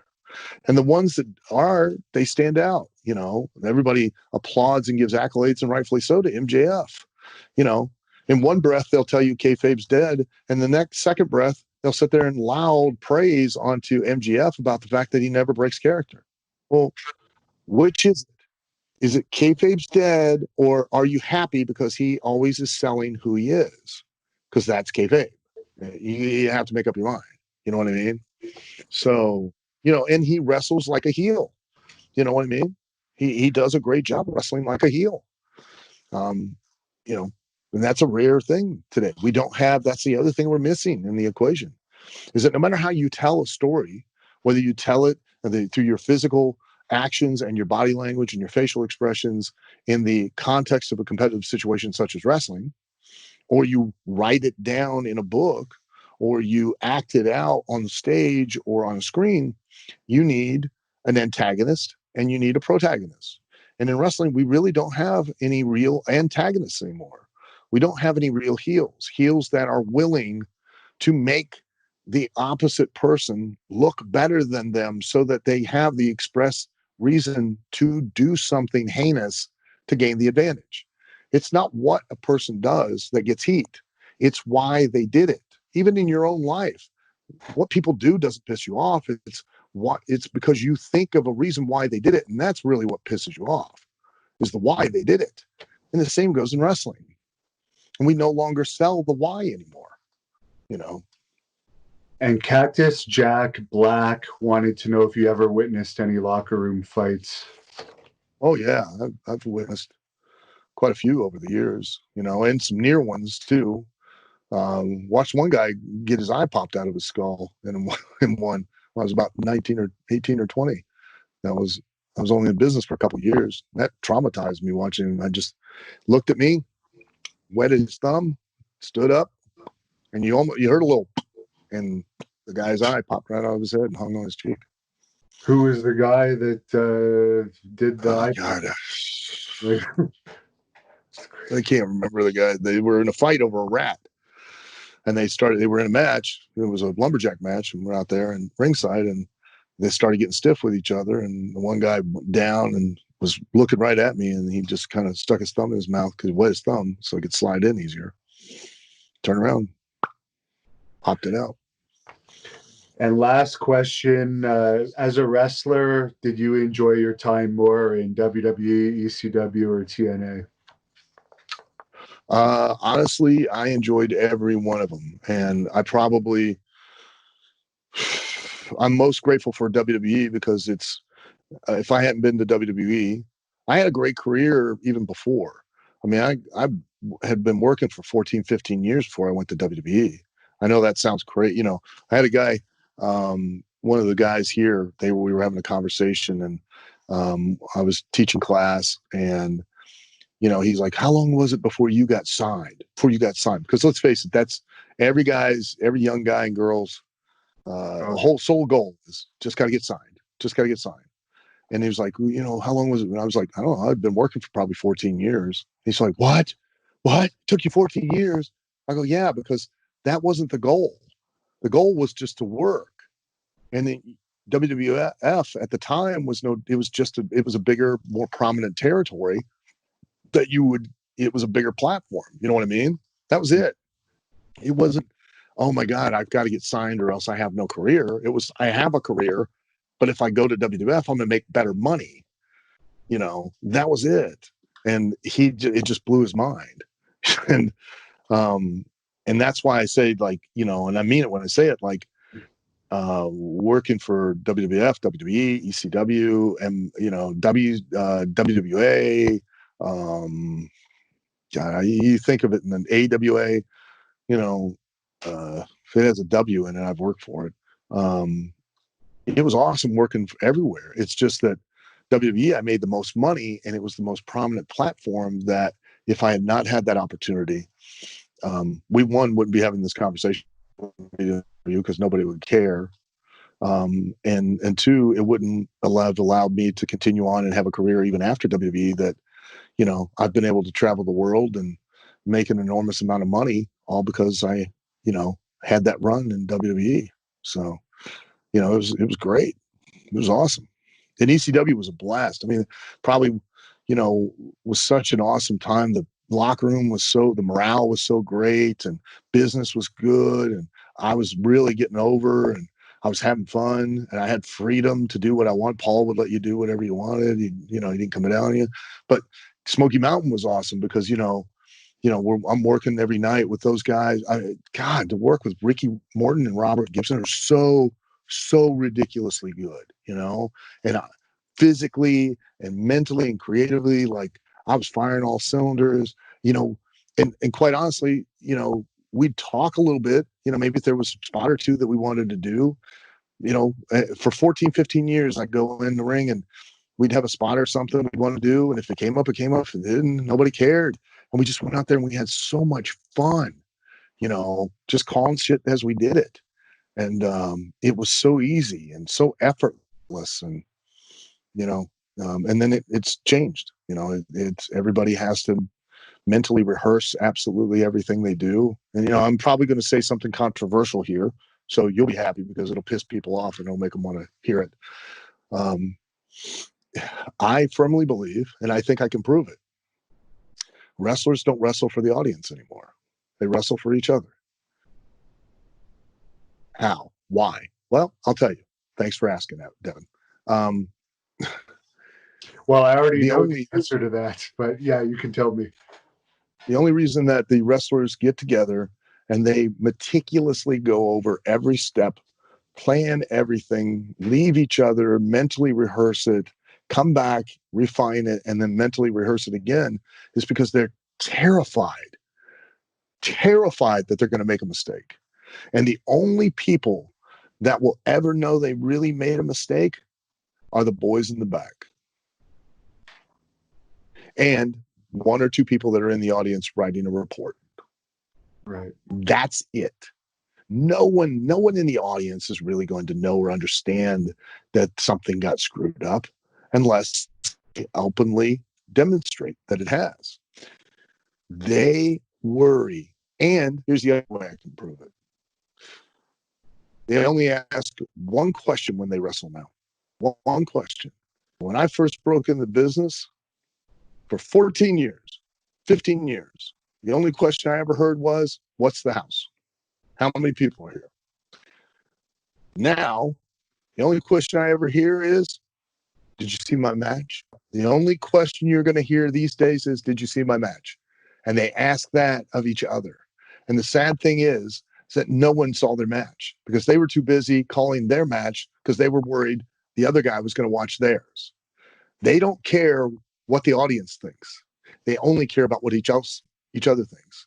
Because back in the day, we only cared about what the audience thought, and we only cared how many people were in the audience, not what the other wrestlers thought of our match. And they are so preoccupied with that now, so overwhelmed with it, eaten up with it. And I can prove it even further. All of these empty arena shows will prove that point even more because they haven't altered, they haven't changed nothing about their performance. It's as if there's still 20,000 people in the building and there's not a soul, and they still perform exactly the same way. That's true. And that's sad. It's a shame. It really is. One of your points that you just mentioned made me think of that Undertaker documentary because you mentioned if someone screws up, only the wrestlers are going to know. And in this Undertaker documentary, they're bringing up screw ups in matches that like nobody knew. So I question why they do that, but it's not my problem, I guess. Hey, look, it's not my circus, ain't my monkeys. So, it is our problem, though, because it is our business or it's the wrestler's business. And unfortunately, their job is not to perform. Their job is to motivate numbers of people to come watch them. And they're making that job infinitely more difficult by the way they perform. And they're now making it harder for you, if you run a show, to draw an audience because the audience isn't getting what they paid to see. I It's had that no issue with the different than last paying show. to. Yeah. Going around putting posters up, they're making, some of these shopkeepers are making fun of me that I'm still promoting wrestling because they see some of this stuff on TV. And they think it's a joke. They act like it's a joke now. So if it's a joke, there's no value to it. There's no value to it. They're not going to pay to see it. And that shopkeeper, he's going to now, people are going to come in that shop. They're going to see the poster. They're going to start a conversation, and he's going to laugh about it to them. And now they're going to not want to come see. You know what I mean? Yeah. We're fulfilling our own prophecy of the death of the business. It's sad. It really is. And at any point in time, the wrestlers could take control over it again, and they could be the ones who dictate how it goes. But they are so eaten up with wanting the critical acclaim and the accolades as opposed to really making things successful and then being able to do what they love to do for a living. And it's disappointing. It really is. But what do you do? I mean, I can only control my little part of the world, and you know and try to give people, it's no different than if you went to watch a magician, and while he's sawing the woman in half, he's turning around to the audience going, don't worry, it's okay, it's all fake. I've got another girl down here with her legs out through the box, and then she's up here with herself tucked in. I'm not touching her with the saw at all. Well, then what was the point of me sitting here watching you do it? And that goes back to our whole conversation about the social media and all of that, and what a worker is, and what we're really selling, etc. If in the degradation of, again, this all ties into how these people are being to the wrestling business and what they're being taught from the ground up, and they're not being taught those things. They're not being taught those concepts, and they're influenced by people that in their eyes are, and quite honestly, are successful. I mean, they're more successful than I am. They're making more money than I am. Um, uh, you know, uh, but it still doesn't change the logic behind what it is you're trying to do. you know you can, and you can claim all you want that the business has changed, it's grown, it's evolved, it's developed, yes, absolutely.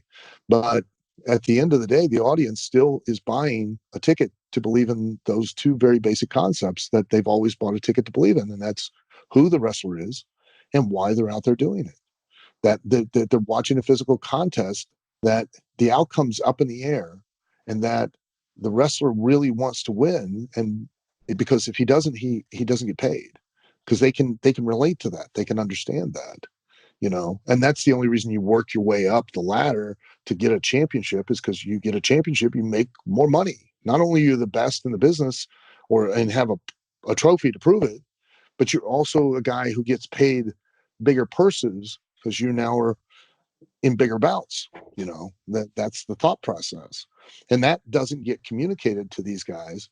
They all think it's a video game, you know and using the analogy of like Mortal Kombat, because we've all experienced this. Mortal Kombat, even back in the day, had awesome graphics, amazing moves, the fatalities and all of that.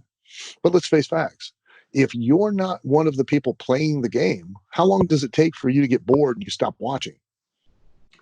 Immediate for someone like me. Correct. Because you have no emotional connection to what's happening. And the same goes for professional wrestling. The moves, the athleticism, amazing. But if there is no consequence, a direct consequence, which is only that you could win or lose from those things, then there's no reason to continue to keep watching it. If you can't relate to the person, you can't, in the terms of the wrestling business, get over a babyface, which means that the audience actually identifies with and wants to live vicariously through this individual. And I've used that analogy all the time, that, we walk outside right now, somebody's setting fire to a car, it's not your car. You're not going to try to stop this guy. Let's face it. You're going to video him, scream world star hip hop, put it up on the internet. Why? Not your car. But if we walk outside and see somebody setting fire to your car, you're probably going to take action. You have more invested. If we walk outside and see somebody setting fire with your car, in your car, with your family and your dog in it, you're probably going to try to kill the guy. My job as the heel, your job as the babyface wrestler, my job as the promoter is to make you that audience's car, to make you that audience's car with their family and their dog in it, whatever means it takes. Because then we do one thing to you, we've just done it to everybody in the audience, and they're invested. But then the second that you go out on social media and you go, it was all bullshit, don't worry about it, I didn't get set on fire, it was a fake flame. Well, now they're all let down and they don't care anymore because now there's no consequence. So, it's a very frustrating sometimes thing to deal with. So speaking of social media, you're on Twitter at The Real Al Snow, Facebook Al Snow, Collar and Elbow is your t-shirt company. I think you have a Shad Gaspard shirt, but could you fill us in on all that? Yeah, the Shad Gaspard shirt is the memorial shirt. 100% of the funds go to the Gaspard family.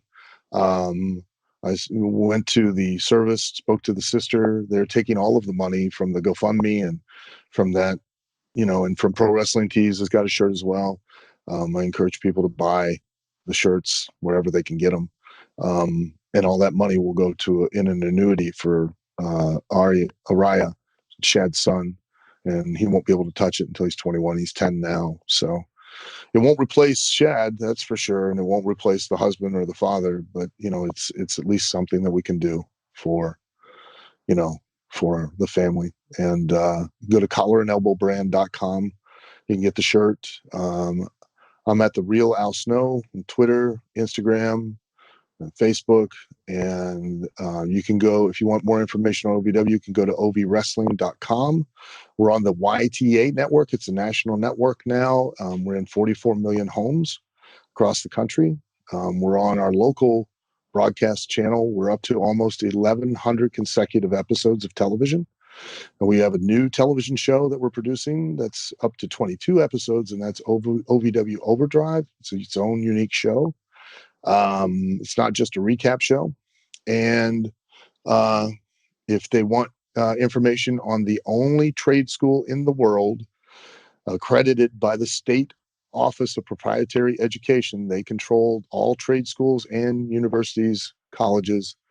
You go to aswa.live and you can get information on that. It's a 2-year program, teaches not just the in-ring skills, but also camera operation, business management, live event management,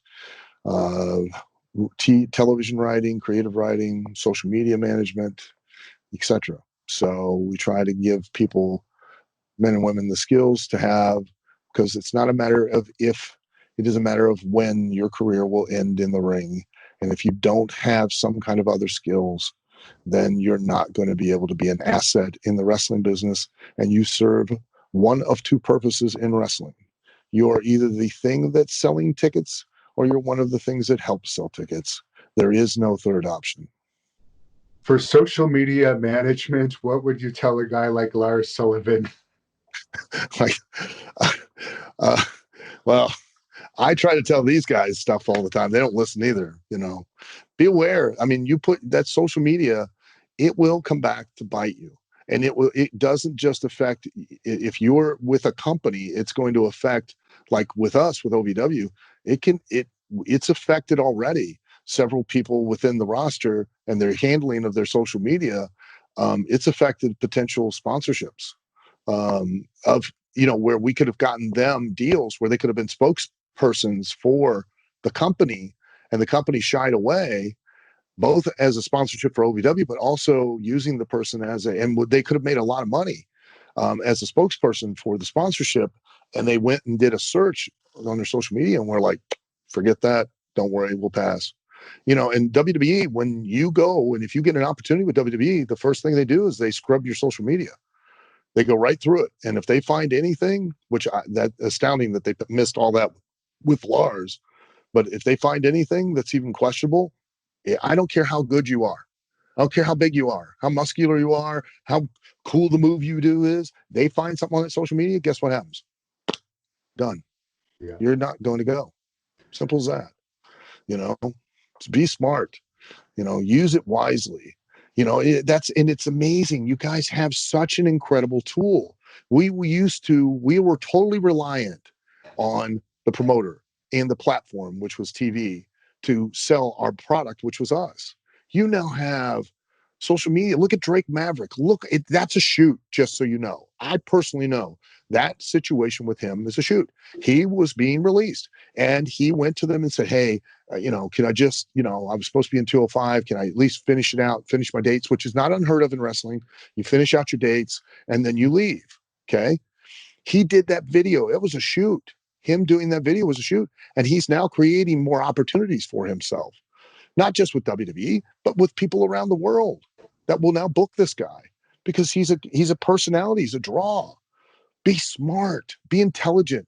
Don't be a mook. Don't be stupid. Use your social media. Use your YouTube. Look at Nick and what's his name, the Young Bucks. They literally created a brand on their own. Look where they're at now. All because they did it themselves. You could do it as well, and I encourage all of the roster here constantly to do that. And I can't get them to do it because, as we talked about, they're, just the wrestlers are the most lazy, needy, insecure group of cunts on the planet. They want everything done for them. They think it's all a one-way street. They think that, their sole responsibility is just show up and be great. They don't have to do anything more than that. They're entitled to everything. Yeah. And again, I told you the story. Free room and board, free housing, pay nothing for 2 years plus education. Bitching, complaining. It took me a day to process it, to literally go, what just happened with that conversation? Thanks a lot for all your time. Great information here, especially for the young wrestlers watching this. Hopefully they can take at least some of the advice you gave.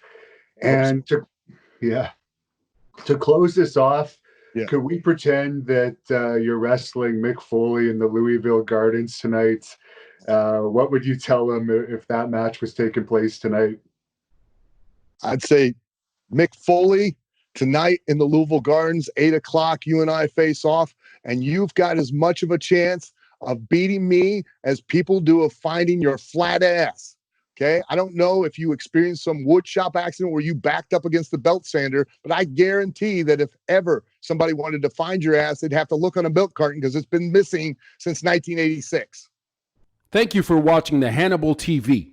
Please like this video if you enjoyed it and click the subscribe button to not miss any of our latest shoot interviews, match videos, or news updates. Support us on patreon.com for $1.99 a month to watch our full shoot interviews ad-free and help our channel grow. Follow us on Twitter at the Hannibal TV for instant updates.